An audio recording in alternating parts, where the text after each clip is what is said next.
حضرت جبریل امین حاضر خدمت ہوئے. کہا ابراہیم کوئی حاجت؟ فرمایا تجھ سے کوئی نہیں.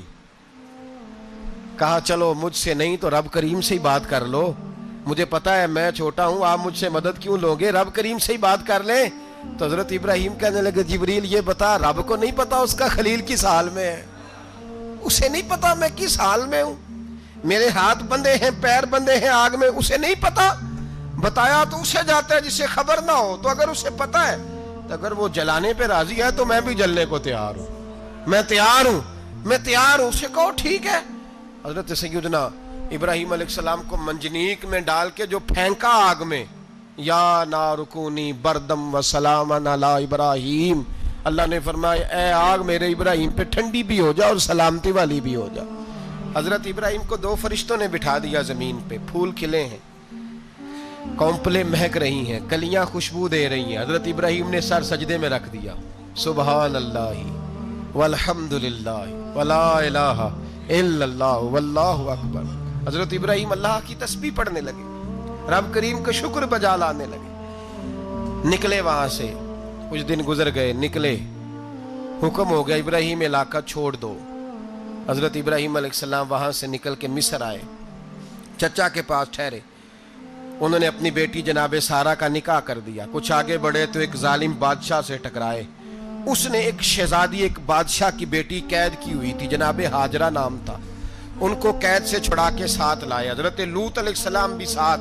یہ 4 لوگوں کا قافلہ چلا, فلسطین میں جا کے پڑاؤ ڈالا, گھر بار چھوڑا, تبلیغ شروع ہوئی. حضرت ابراہیم کے گھر میں 2 خواتین ہیں, ایک آپ کی بیوی ہیں, ایک حضرت ہاجرہ ہے. اولاد کوئی نہیں, بڑا میوہ ہے میٹھا. گھر وہی آباد ہوتا ہے جس میں بچے روتے ہیں, گھر ہوتا ہی وہ ہے جس میں بچوں کی چنچناہٹ ہوتی ہے, بھن بھناہٹ ہوتی ہے. حضرت ابراہیم نے ایک بچہ روتے ہوئے دیکھا تو آنکھوں میں آنسو آئے, کہنے لگے ربی حب لی من الصالحین, یا اللہ مجھے بھی نیک اولاد عطا کر دے. حضرت سارہ نے سن لیا, کہنے لگی ابراہیم شاید میرے بطن سے تو آپ کو نصیب نہیں, ہاجرہ سے نکاح کر لو. جناب ہاجرہ سے نکاح ہوا. اللہ تو بڑا بے نیاز ہے, رب کریم نے حضرت اسماعیل جیسا خوبصورت بیٹا عطا فرمایا. بیٹا کالا سیاہ ہو تو سینے کی ٹھنڈک ہوتا ہے, پر یہ تو وہ بیٹا ہے جس کی پیشانی میں نور محمدی چمکتا ہے صلی اللہ علیہ وسلم. حضرت سیدنا اسماعیل علیہ اتنے خوبصورت. اب جس بیوی کے ہاں بیٹا تھا, بیٹھنا اٹھنا بھی زیادہ اس کے پاس, آنا جانا بھی اس کے پاس, توجہ ادھر ہو گئی.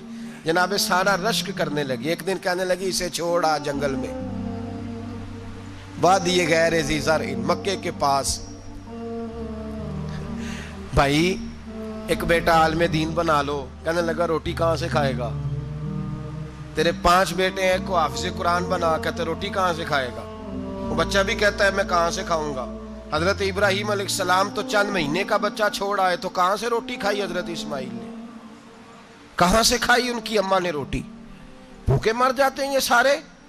میں بڑی ذمہ داری سے کہا کرتا ہوں کہ جتنی خوبصورت روٹی اللہ کریم دین کے خادموں کو عطا کرتا ہے شاید کسی اور کے نصیب ہوتی ہو, لیکن ہم لوگ توجہ ہی نہیں کر رہے, ہمارا ذوق ہی نہیں بن رہا, ہم یہ محنت ہی نہیں کر رہے کہ قوم کو مستند علماء کی ضرورت ہے. علاقوں کے علاقے خالی ہیں, ادھر ہمارا مزاج ہی نہیں بن رہا, توجہ ہی نہیں دین کی خاطر. اور پھر چلے بچے تو بعد کی بات ہے نا, جو ابھی خود جوان ہے وہ بھی تو یہ دعا. ایک صاحب مجھے کہنے لگے میں دعا مانگ رہا ہوں اللہ مجھے بیٹا دے تو میں اسے دین پہ لگاؤں گا. تو میں نے کہا آپ بھی بوڑھے نہیں ہوئے, آپ خود ہی لگ جائیں, بیٹا تو ابھی آئے گا تو لگے گا نا.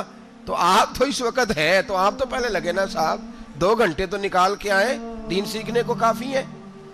آپ اتنی لمبی سوچ رہے ہیں کہ بچہ آئے گا تو بڑا ہوگا تو وہ جائے گا تو دیکھی جائے گی, ابھی تو آپ ہیں تو آپ تو آؤ. حضرت ابراہیم نے بچہ وہاں چھوڑا.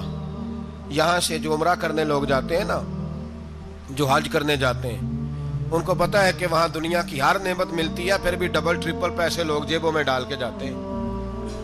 حضرت ابراہیم جب وہاں لے کے گئے تو کوئی انسان نہیں تھا, پانی کا قطرہ نہیں تھا, 2 کلو کھجوریں, ایک مشکیزہ. بیوی کو تھمایا. ہمارے گھر میں ہزاروں چیزیں پڑی ہیں, لیکن وہ جو توکل ہے نا وہ ختم ہو گیا ہے. اللہ دے گا, حلال حلال پہ قناعت کرے, جائز جائز پہ بھروسہ کرے, رب کریم عطا کرنے والا ہے, وہ مزاج ختم ہو گیا. حضرت سیدنا ابراہیم علیہ السلام 2 کلو کھجوریں 1 مشکیزہ پانی کا دے کر کے اور وہاں بٹھایا آپ نے اپنے بچے کو اور اپنی زوجہ جناب ہاجرہ کو، اور بٹھا کر کے واپس پلٹنے لگے تو حضرت ہاجرہ سلام اللہ علیہ نے آواز دی، کہا ابراہیم کس کے سہارے پہ چھوڑ کے جا رہے ہو؟ جہاں آب زمزم کا کنواں ہے نا، جو لوگ گئے ہیں جنہوں نے صفا مروہ کی صحیح کی ہے، صفا مروہ سے باہر نکلے نا، سرکار کی ولادت کا مقام ہے، اس جگہ پہ آب زمزم کا کنواں تھا، وہاں حضرت سیدنا ہاجرہ کو بٹھایا، کوئی چیز نہیں، کوئی درخت نہیں، کوئی کھیت نہیں، کوئی پانی نہیں، کوئی کنواں نہیں، وہاں بٹھایا اور بٹھا کر کے نکلنے لگے تو جناب ہاجرہ فرمانے لگی ابراہیم کس کے سہارے پہ چھوڑ کے جا رہے ہو؟ کہنے لگے اللہ کے سہارے پہ۔ تو پاک باز بی بی نے ایک لفظ پوچھا، کہا ابراہیم یہ میرے رب کا حکم ہے، یہ میرے، بس جن کا عقیدہ توحید مضبوط ہو ان کے لیے ایک جملہ کافی ہوتا ہے، یہ میرے اللہ کا حکم ہے۔ تو جناب ابراہیم علیہ السلام فرمانے لگے ہاجرہ ہاں رب کا حکم ہے۔ جب یہ لفظ کہے تو چاہیے تھا نا حضرت ابراہیم تسلی دیتے، تو بی بی صاحبہ تسلی دینے لگی، عرض کرنے لگی ابراہیم اگر اللہ کا حکم ہے تو پھر آپ ہماری فکر نہ کرنا، اگر یہ رب کا حکم ہے تو پھر ہماری فکر نہ کرنا، جس رب نے ہمیں یہاں تک پہنچایا ہے وہ ہمیں کبھی بھی ضائع نہیں فرمائے گا، پھر فکر نہ کرنا۔ حضرت ابراہیم آ گئے، بات آپ نے سنی ہوئی ہے، اشارہ کرنا مقصود ہے۔ 13 سال میں چلے مان بھی لیا جائے بعض روایات کی روشنی میں کہ آتے جاتے بھی رہے، لیکن مکمل دیکھ بھال اپنے بچے کی پرورش میں پورا حضرت ابراہیم علیہ السلام کا کردار، سارا کردار ماں کا تھا۔ میں جب خواتین کے بارے میں کوئی بات کرتا ہوں تو میں آپ کو اکثر کہتا ہوں کہ یہ صرف بیوی کے لیے حکم نہیں ہوتا، یہ ٹریننگ بیٹی کو دینی ہے اور بہن کو دینی ہے، یہ تربیت کریں اپنے گھر میں۔ میں تجربے کی روشنی میں یہ بات عرض کیا کرتا ہوں کہ بھائی بچے باپ کے فرما بردار اس وقت ہوتے ہیں جب اماں انہیں باپ کا فرما بردار کرتی ہے، اور بچے باپ کے نافرمان بھی تب ہوتے ہیں جب اماں انہیں باپ کا۔ میں نے اپنے کانوں سے سنا ایک دفعہ ایک بچہ اپنے باپ سے کہہ رہا ہے آپ نے تو ساری زندگی باہر گزار دی، پیسے کمانا کون سا مشکل کام ہے، دکھ سکھ تو سارے اماں نے برداشت کیے، سکولوں میں وہ جاتی تھی، فلانا کام وہ کرتی تھی، فلانا کام۔ اب یہ سوچ اس کی ذاتی تو نہیں، یہ اس کو دی گئی ہے، اور اگر اس کو یہ سوچ دے دی جائے کہ اماں کہے کہ میں تو اپنوں میں رہی ساری زندگی، میں نے تو اپنوں میں وقت گزارا، اور تیرا باپ تو کئی دفعہ جنازے بھی نہیں پڑھ سکا، اس نے تو ماں باپ ایسے دفن کر دیے، وہ اگر یہ سوچ فراہم کرے تو پھر بچہ باپ کا فرما بردار ہوتا ہے۔ اور یہ والی روایتیں ہم بیوی کو سناتے ہیں، حالانکہ کس کو سنانی چاہیے؟ بولیے، بہن اور بیٹی کو، بہن اور بیٹی کو سنائیں یہ باتیں، ان کو سمجھائیں تاکہ آگے جا کے وہ جو گھر ترتیب دیں وہ گھر بڑا عمدہ اور نکھرا ہوا ہو۔ حضرت سیدنا ابراہیم 13 سال کے بعد آئے، چونکہ گھر میں اللہ تبارک و تعالیٰ کی دوستی کا چرچا تھا، اللہ تبارک و تعالیٰ کی محبوبیت کا غلبہ تھا۔ 13 سال کے بعد فلما بالغ معہ سعیا، بیٹا جب اتنا بڑا ہوا کہ ساتھ چلنے لگا تو حضرت ابراہیم نے اپنے بیٹے کو بلا کے کہا بیٹا مجھے خواب آئی ہے، میں تجھے ذبح کر رہا ہوں، تیری کیا رضا ہے؟ تو حضرت اسماعیل کہنے لگے یا ابت افعل ما تؤمر، ابا جی اللہ جیسے حکم دیتا ہے میرے ساتھ ویسے ہی کریں، جیسے اللہ حکم دیتا ہے ویسے ہی، بولیے، ویسے ہی کریں۔ حضرت ہاجرہ کو کہا کہ ایک دوست نے دعوت کی ہے تو وہاں جا رہے ہیں، بی بی مطمئن ہے، تفصیلات کی ضرورت نہیں، ختم بات، اعتبار ہے، مطمئن ہو گئی۔ شیطان پیچھے سے آیا اماں کے پاس، ذرا تھوڑی دیر کے لیے تصور جمائیے، یہاں تو پڑوسن آ کے کوئی بات بتا دیتی ہے خاوند کے بارے میں تو کئی مہینے جھگڑا جاری رہتا ہے، پڑوسن محلے دار۔ شیطان نے آ کے بتایا لفظ کیا ہے؟ کہا حضرہ تمہیں پتا ہے کہاں جا رہے ہیں؟ کہا دوست کی دعوت میں۔ تو کہنے لگے دوست کون ہے؟ رب کریم، اور ابراہیم کا خیال ہے کہ اس رب نے مجھے حکم دیا ہے کہ میں ذبح کروں۔ تو حضرت ہاجرہ کہنے لگی کبھی باپ بھی بیٹا ذبح کرتے ہیں؟ تو شیطان کہنے لگا ان کا خیال ہے کہ ان کے رب نے حکم دیا ہے۔ تو جناب ہاجرہ فرمانے لگی اگر رب نے حکم دیا تو پھر تو مجھے شیطان لگتا ہے، تو مجھے شیطان لگتا ہے۔ کہا کیا مطلب؟ فرمانے لگی اگر رب کریم کا حکم ہے تو میرے پاس ایک اسماعیل ہے، اگر 1000 بھی ہوتے میں سارے اللہ کے راستے میں پیش کر دیتی، دے دیتی، مالک کا ہی تو ہے سارا کچھ، اسی کا ہے، اس میں لیت اللہ کی کیا گنجائش؟ حضرت سیدنا ابراہیم علیہ السلام نے بیٹے کے حلق پہ چھری رکھ بھی دی اور چھری چلا بھی دی، رکھ بھی دی اور وہ تو اللہ کریم نے فرمایا یا ابراہیم قد صدقت الرؤیا، ابراہیم تو نے خواب سچا کر دکھایا، وہ قیامت تک تیرا نام رہے گا۔ حضرت ابراہیم نے وطن بھی دیا، جان بھی دی، بیٹا بھی، اللہ کریم نے دمبے دیے، فرمایا یہ فدیہ ہے۔ اب یہ قربانی قیامت تک حضرت ابراہیم کے طریقے کے مطابق جاری ہے۔ حضرت ابراہیم بہت بڑے مہمان نواز تھے، بہت بڑے۔ آپ جب مصر میں قیام تھا تو بڑے بڑے لمبے چوڑے لنگر پکتے تھے، لوگ آیا جایا کرتے تھے، بڑا تفصیل کے ساتھ کھانا ہوتا تھا۔ مہمان نوازی آپ کی خاص صفت مبارکہ ہے۔ ہمارے ہاں بھی مہمان نوازی ہوتی ہے امیروں کی، بلکہ اب تو مہمان نوازی اس طرح کی ہے کہ کل تیری میرے پاس دعوت ہے اور پرسوں میری تیرے پاس ہے۔ وہی امیروں میں وہ چکر رہتا ہے، پارٹیاں دوست ایک دوسرے کو ڈالتے ہیں، تیری طرف پارٹی تیری طرف، اور اسی انداز میں اب یہ عید آئے گی نا، ٹکا پارٹیاں ہوں گی جگہ جگہ، اور لوگ سوال پوچھنے لگے ابھی سے، کہتے ہیں قربانی کا کتنا گوشت گھر رکھنا جائز ہے؟ قربانی کا کتنا گوشت گھر رکھنا جائز ہے؟ سارا ہی جی، اس لیے فریزر لے لے، فریج سے نہیں کام چلے گا، سارا ہی جہاز گھر رکھنا سارا ہی جائز ہے، رکھ لیں۔ او خدا کے بندے، قربانی وہ بندہ دیتا ہے جو سارا سال ہی گوشت کھاتا ہے، صحیح کہہ رہا ہوں؟ قربانی صاحب نصاب صاحب استطاعت بندہ دیتا ہے نا، تو وہ سارا سال ہی گوشت، تو سارا گھر میں رکھنا بھی جائز ہے، لیکن سارا دے دینا بھی، تو جو آ رہی ہے اس پہ کیوں توجہ کرتے ہو؟ جو دوسرا جائز ہے اس پہ کیوں نہیں عمل کرتے؟ سارا تقسیم کر دیں، بات ختم ہوئی۔ یقین کریں، محرم میں جا کے دوست ٹیلی فون کر کے سوال پوچھتے ہیں، کہتے ہیں صاحب سنا ہے قربانی کا گوشت محرم میں کھانا جائز نہیں۔ میں کہ نہیں، ربیع الاول چ بھی جائز جی، رجب رمضان تک کھاؤ، کوئی بندہ نہیں منع کرتا، اس لیے کہ کسی کو دینا تو پسند ہی نہیں، یا پھر اس میں سے جو خاص چیزیں ہیں وہ اپنی فریج میں، اور باقی جو ہے وہ دوسروں کے لیے۔ یہ کیا طریقہ ہے ہمارا؟ اور اسی پہ عمل ہے۔ اللہ تبارک و تعالی ہمیں سمجھنے کی توفیق عطا فرمائے۔ حضرت ابراہیم بہت بڑے مہمان نواز تھے، صرف قربانی نہیں دیتے تھے، سارا سال بہت سارا لنگر، بہت سارا کھانا پینا، بہت ساری چیزیں جاری رہتی تھی۔ اور جتنے غریب لوگ تھے فلسطین کے، ان کو پتا تھا کہ حضرت ابراہیم علیہ السلام کا لنگر جاری ہے۔ فلسطین میں جب آپ کا قیام تھا، ایک دفعہ ڈھیروں مہمان آ گئے اور کھانے کو کوئی چیز نہیں۔ حضرت سارہ اور جناب ہاجرہ دونوں اس وقت موجود تھیں۔ وہ کہنے لگی ابراہیم بہت سارے مہمان آ گئے تو کیا کریں؟ جناب سارہ کہنے لگی کس طرح کر کے ان کی مہمان نوازی کرنی؟ اور حالات یہ ہیں کہ قحط پڑا ہوا ہے فلسطین میں، مصر میں، دور دراز علاقوں میں۔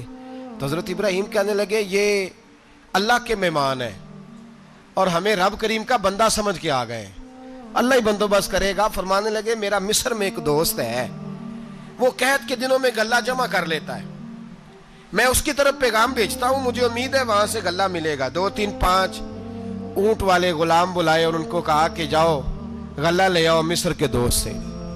وہ لوگ کہتے ہیں ہم غلہ لینے گئے، وہاں جب پہنچے تو حضرت ابراہیم خلیل اللہ علیہ السلام کا پیغام دیا تو آپ کا وہ دوست کہنے لگا غلہ تو بے شمار تھا، مجھے خبر نہیں تھی کہ حضرت ابراہیم کا پیغام آئے گا، تو میں تو سارا تقسیم کر چکا ہوں، لوگ لے گئے، اب تو کوئی شے نہیں۔ اب وہ خالی آ گئے، 5 کے 5 اونٹ۔ جب خالی آئے تو حضرت ابراہیم کی حویلی کی دیواریں چھوٹی چھوٹی تھیں، ان غلاموں میں سے، خادموں میں سے، آپ کے ان چاہنے والوں میں سے ایک کہنے لگا یار وہ غریب تو انتظار کر رہے ہوں گے کہ غلہ لینے گئے ہیں، ہمیں روٹی ملے گی۔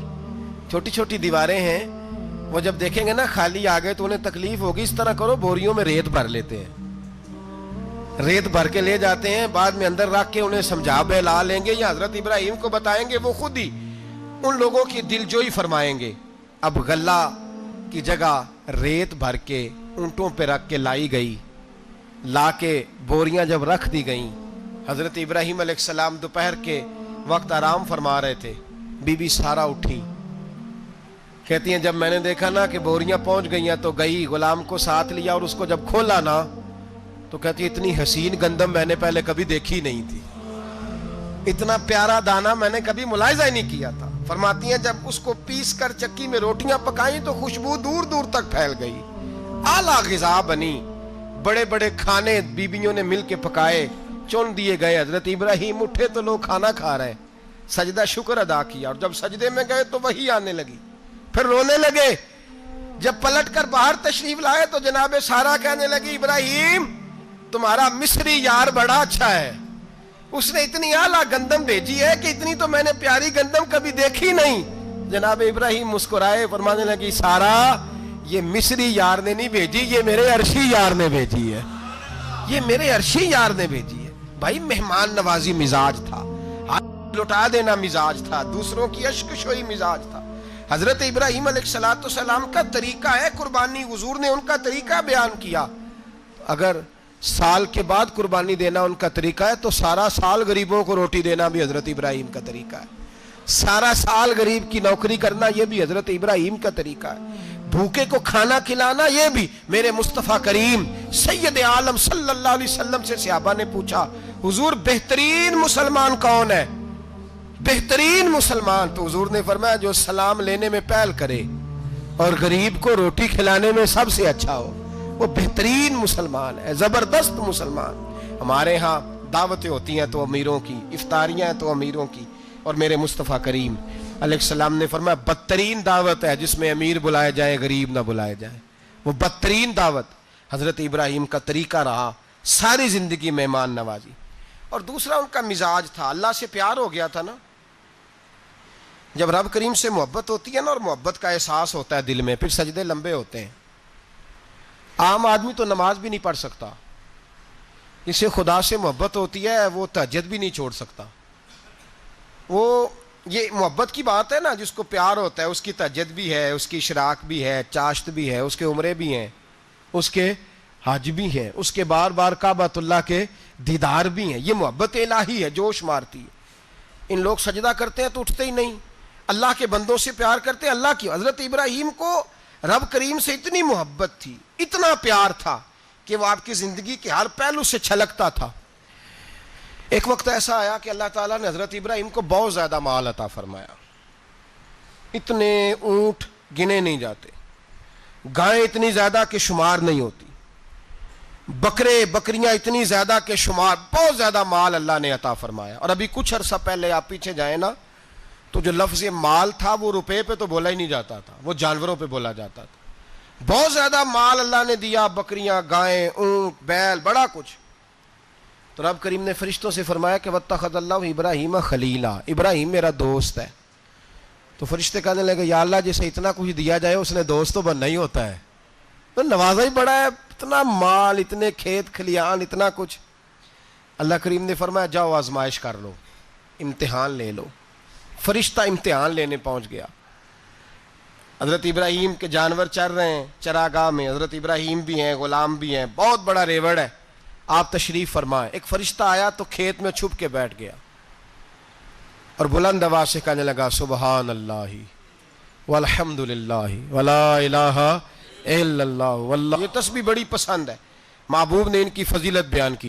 اب وہ حضرت سیدنا ابراہیم علیہ السلام کھڑے تھے تو وہ کھیت میں بیٹھ کے تسبیح پڑھنے لگا سبحان اللہ والحمد للہ ولا الہ الا اللہ. حضرت ابراہیم کہنے لگے یہ میرے رب کا نام کون لے رہا ہے, بڑی اس کی میٹھی آواز ہے, بڑی, کون ہے؟ ڈھونڈنے لگے, گھومتے گھومتے اس کے پاس چلے گئے, فرشتہ انسانی شکل میں. تو میرے رب کا ذکر کر رہا تھا؟ اس نے کہا میں ہی کر رہا تھا. فرمانے لگے یار ایک دفعہ پھر نہیں کرتا؟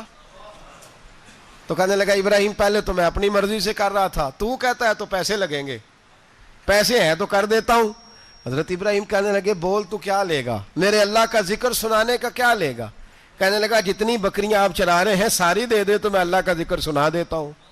اور آپ نے فرمایا بس جا تیری ساری ہوئی, میرے رب کا ذکر سنا. اور پھر شروع ہو گیا سبحان اللہ الحمد للہ ولا الہ الا اللہ واللہ اکبر. حضرت ابراہیم علیہ السلام کیف میں, یار پھر ذرا سنا, نہ علماں وچ پھسا سانو, تو یار دی گل سنا سانو, ذرا دوبارہ سنا. پھر سنایا, ایک دفعہ پھر کہا. فرشتہ کہنے لگا بس جی آپ کے پیسے پورے ہو گئے. حضرت ابراہیم کہنے لگے چل ایک دفعہ اور سنا. کہنے لگا پیسے لگیں گے, تو کیا لے گا؟ کہنے لگا گائیں بھینسیں ساری میری. فرمایا بس یار اتنی قیمت, تو سنا صحیح, سارا کچھ ہی تیرا. پھر شروع ہو گیا سبحان اللہ والحمدللہ ولا الہ الا اللہ واللہ اکبر. گائیں دے دیں، بھینسیں دے دیں، وہ ذکر سناتا ہے. حضرت ابراہیم کبھی مچلتے ہیں، کبھی روتے ہیں، کبھی آہیں بھرتے ہیں. تو میرے رب کا نام لے رہا ہے، ذرا پھر سے لے. کیف جاری ہے. کہنے لگا بس بھائی. حضرت ابراہیم فرمانے لگے تو اور لے لے جو لینا ہے، مجھے ذکر سنا. اس نے کہا ابراہیم بکریاں میں لے چکا، گائے بھینسیں میں لے چکا، اونٹ رہ گئے، سارے لے لوں گا پھر ذکر سناؤں گا. فرمایا جا تیرا ہوا تو ذکر سناتا رہ، میں دیتا ہوں. دے دیا. کچھ دیر ذکر کیا تو اب خاموش ہو گیا. حضرت ابراہیم خلیل اللہ علیہ السلام فرمانے لگے ذکر سنا. کہنے لگا ابراہیم اب تیرے پاس دینے کو کیا ہے، ہر چیز تو میں لے چکا. آپ فرمانے لگے یہ گائے بھینسیں بکریاں چرانے کے لیے تجھے کوئی نوکر ملازم بھی تو چاہیے نا. تو اس طرح کر مجھے رکھ لے، میں روٹی نہیں مانگوں گا، کھانا نہیں مانگوں گا، تو اللہ کا ذکر سناتا رہنا، میں تیرے جانوروں کی نوکری کرتا رہوں گا. حضرت ابراہیم علیہ السلام نے جب یہ کہا نا، فرشتے کی آنکھوں میں آنسو آ گئے. تر دامنی پہ شیخ ہماری نہ جائیے، ہم دامن نچوڑ دیں تو فرشتے وضو کریں. فرشتہ رو پڑا اور کہنے لگا ابراہیم مجھے سینے سے لگاؤ، آپ واقعی اس قابل ہیں کہ اللہ آپ کو اپنا دوست بنائے، واقعی اس قابل ہے کہ رب آپ کو اپنا. حضرت ابراہیم علیہ السلام کا خدا سے محبت کرنے کا نرالا انداز. اور میرے بھائی یہی محبت انہیں میرے مصطفیٰ سے بھی تھی.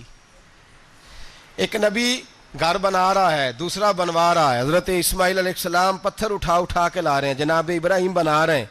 جب خانہ کعبہ بن گیا تو کہنے لگے ربنا وابعث فیہم رسولا، اے اللہ اب اسے بسانے کے لیے اپنا آخری رسول بھی عطا فرما. نبی پاک فرماتے ہیں میں دعا ہوں حضرت ابراہیم کی. یہ قربانی حضرت ابراہیم کا طریقہ ہے. حضور نے اگرچہ نبی پاک کی اپنی سنت تھی، یہ بھی کہہ سکتے تھے سنتی و سنت ابیکم ابراہیم، میری سنت ہے اور تمہارے باپ ابراہیم کی سنت ہے. یہ نہیں فرمایا. جب صحابہ نے کہا قربانی کیا ہے، فرمایا سنت ابیکم ابراہیم، یہ تمہارے باپ ابراہیم کی سنت ہے. ہر صاحب نصاب پر قربانی واجب ہے. جو زکوٰۃ کا نصاب رکھتا ہو اس پر قربانی واجب ہے. یعنی ضروریات سے زیادہ اتنے پیسے جتنے پیسوں سے زکوٰۃ فرض ہوتی ہے، اتنے پیسے جس آدمی کے پاس قربانی سے پہلے پہلے آ جائیں اس آدمی پر قربانی کرنا واجب ہے. بکرا، چھترا، دمبا 1 سال کا یا دمبا 6 مہینے کا ہو پر اتنا بڑا محسوس ہوتا ہو کہ لگے کہ 1 سال کا ہے، اس کی قربانی ہو سکتی ہے. جانور میں کوئی عیب نہیں ہونا چاہیے. اتنا کمزور نہ ہو کہ ذبح جہاں اسے کرنا ہے وہاں وہ چل کے جا نہ سکے، اتنا کمزور جانور نہ ہو. اس کے اندر بظاہر کوئی اتنا بڑا نقص نہ پایا جاتا ہو، کانا نہ ہو، لنگڑا نہ ہو، کوئی اس کی ہاتھ نہ کٹے ہوئے ہوں، ایسا نقص جو واضح ہو. بکرا 1 سال کا، گائیں اور بھینس یہ 2 سال کی، اونٹ 5 سال کا. اب اس میں یہ ہے کہ ہمارے بہت سارے دوست چونکہ ہم دیہاتی لوگ ہیں تو پوچھتے ہیں کہ دوندا نہیں ہے تو چوگا نہیں ہے. تو یہ ہماری پنجابی کی اصطلاحات ہیں، پنجابی کی. شریعت اسلامیہ نے سال بتائے ہیں. یہ تو ہم نے اپنی آسانی کے لیے یا دیہاتوں میں جو ماحول تھا اس طرح کا جانور لیں، خوبصورت جانور لیں. جو نصاب ہے وہ بھی میں نے آپ کو بتایا. لیکن ایک اور پہلو بھی ہے. نبی پاک صلی اللہ علیہ وسلم پہ زکوٰۃ کبھی فرض نہیں ہوئی، کبھی حضور پہ زکوٰۃ فرض نہیں ہوئی. نبی پاک صلی اللہ علیہ وسلم کے پاس اتنا سرمایہ کبھی اکٹھا ہوا ہی نہیں کہ زکوٰۃ فرض ہو. لیکن نبی پاک کے صحابہ فرماتے ہیں کہ مدینے کے 10 سالوں میں اللہ کے رسول نے ہر سال قربانی فرمائی ہے، ہر سال قربانی دی. اور جس سال حضور حج کرنے گئے اس سال اللہ کے نبی نے 63 اونٹ ذبح فرمائے. اور حضور صلی اللہ علیہ وسلم جب اونٹ ذبح کرنے لگتے نا تو صحابہ کہتے ہیں اونٹ خود دوڑ کے حضور کے سامنے آ کے لیٹ جاتا اور نبی پاک اسے ذبح کرتے اور فرماتے ہیں ایک دوسرے کو دھکے دیتے اونٹ کے، پہلے میں نے جانا ہے ذبح ہونے کے لیے، پہلے میں نے. انہیں پتا تھا کہ جو مصطفیٰ کے ہاتھوں ذبح ہوگا وہ تو دائمی زندگی پا جائے گا، یہاں بھی وہاں بھی زندہ. 63 اونٹ ذبح کیے. ایک اونٹ میں کتنی قربانیاں ہوتی ہیں؟ 7. اب 63 کو 7 سے ضرب دو گے تو کتنی بنے گی؟ اور پھر نبی پاک صلی اللہ علیہ وسلم نے 10 سال مدینہ منورہ میں قربانی دی ہر سال. اب وہ 63 اونٹ، ایک اونٹ میں 7 قربانیاں، ہر سال یہاں قربانی. اور مولا علی شیر خدا فرماتے ہیں نبی پاک 2 قربانیاں دیتے. میں نے کہا حضور 2 جانور ذبح کر رہے ہیں آپ، تو حضور نے فرمایا ایک میری طرف سے ایک میری امت کی طرف سے. غریبوں کی طرف سے. اور حضرت علی کو حضور نے وصیت فرمائی تو 2 دیا کرے گا. یا رسول اللہ صلی اللہ علیہ وسلم میں غلام ہوں، خادم ہوں. حضور نے فرمایا علی ایک تو نے اپنی دینی ہے، ایک میری طرف سے دینی ہے. 2 قربانیاں. مولا علی نے بھی ساری زندگی 2 قربانیاں دی. حضرت علی بھی مال کے نصاب نہیں تھے، اپنا مکان ہی نہیں تھا، کوئی کاروبار نہیں تھا، کئی دن فاقے رہتے تھے. اور میرے نبی پاک صلی اللہ علیہ وسلم نے ناراضگی بھی فرمائی. ذرا خوگر حمد سے تھوڑا سا گلا بھی سن لے. میرے حبیب نے فرمایا جو طاقت کے باوجود قربانی نہ کرے وہ ہماری عیدگاہ میں عید کی نماز پڑھنے نہ آئے، وہ نہ آئے.